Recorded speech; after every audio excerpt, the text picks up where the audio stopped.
Ben ritrovati dalla redazione. Un grosso incendio visibile da buona parte della città è divampato nel pomeriggio di ieri in uno degli edifici dell'ex ospedale militare di Trieste, una palazzina abbandonata da decenni a ridosso di via Fabio Severo.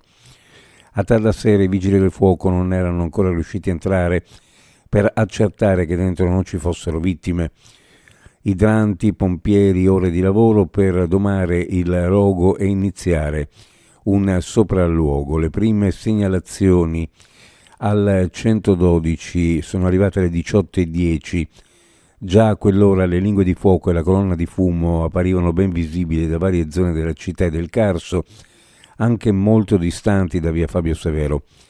Il comando dei pompieri di via Dalbiano in quei minuti è stato travolto dalle telefonate di emergenza. Un incendio devastante.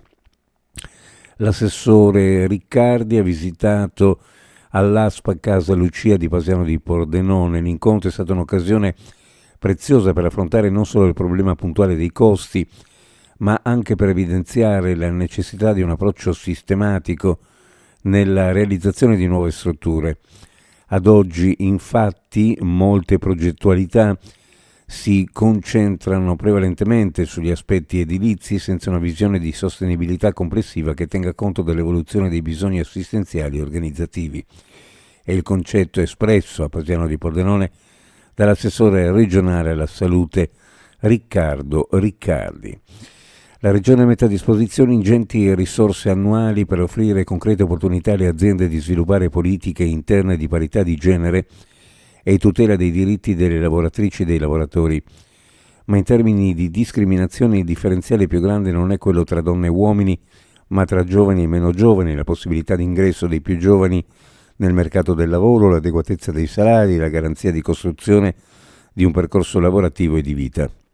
E la riflessione dell'assessore regionale al lavoro e formazione Alessia Rosolen, intervenuta al convegno Appalti pubblici e diritti delle donne, i capitolati alla prova dell'emergenza sulla parità promossa dall'Ordine degli Avvocati e da quello dei consulenti del lavoro di Udine in collaborazione con ANCI FVG.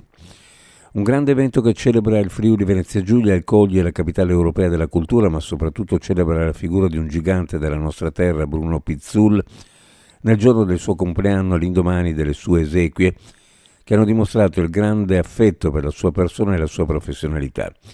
È il pensiero con cui l'assessore regionale alle finanze Barbara Zilli è intervenuto al Teatro Comunale di Cormons per la presentazione della 14ª tappa del Giro d'Italia del 24 maggio.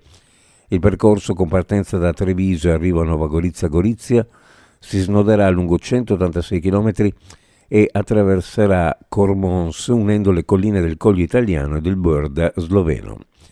Uno sguardo alle previsioni meteorologiche: cielo poco nuvoloso, nel pomeriggio variabile, dalla sera coperto, piogge nella notte verso lunedì. Temperature minime in pianura fra 2 e 5, le massime fra 15 e 17 gradi, sulla costa minime fra 6 e 9, massime fra 13 e 15 gradi centigradi. Previsioni a cura di ARPA FVG Meteo. Ed è tutto per il momento con l'informazione, grazie dell'attenzione e a più tardi.